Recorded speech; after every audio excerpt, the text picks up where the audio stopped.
Today is March 17, 2017, and this is Mod 2 of the laser photoelectric system that I've built here.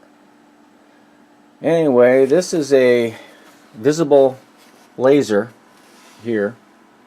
It's being driven by 555 timer and a 2N2222 as an output transistor here.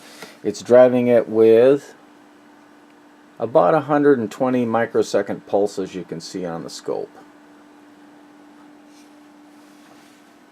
Laser beam, you can see here, goes through the air. It's picked up by this lens. This is an old photoelectric from decades ago. The reflected laser beam from the laser picked up by this phototransistor, amplified by the first half of a 558 dual op amp here. That amplifies and converts the light pulses. Well, actually, the phototransistor converts the light pulses into electrical pulses. 558, first section of the amplifier amplifies those, and the second section of the 558 is set up as a comparator. And the output of that comparator drives the reset pin of a 4017 decade counter. There's also another 555 timer on this board that generates local pulses, and they're at a higher frequency than the pulses that are coming in from the phototransistor, and they drive the clock input of the 4017.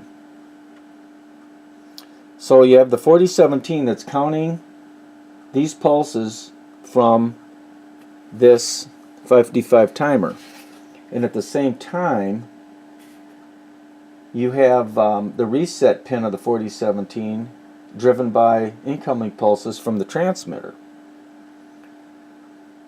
So as this 4017 counter counts up, before it can reach the 9th pulse, the counter is reset by the incoming transmit pulses.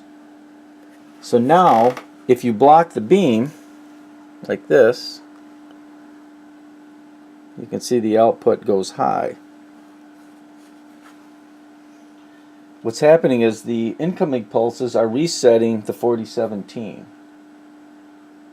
So when the beam's blocked, the counter will count up, and after it reaches the Q9 output, the output's latched on. So once the beam is unblocked, then the circuit resets and the output goes low again. So you can see once again, block the beam, the output goes high. Beam unblocked, output goes low. And I can set the sensitivity with the onboard pot here. I can control the frequency of this 555, which controls how many pulses per second the 4017 receives.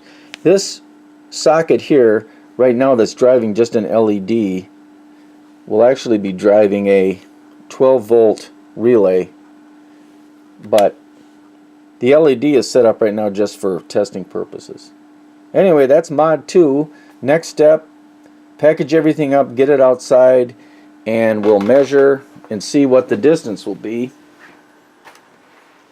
Here's a view of the whole system. You can see in the vise here is the transmit through the lens and the receiver, and there is the output.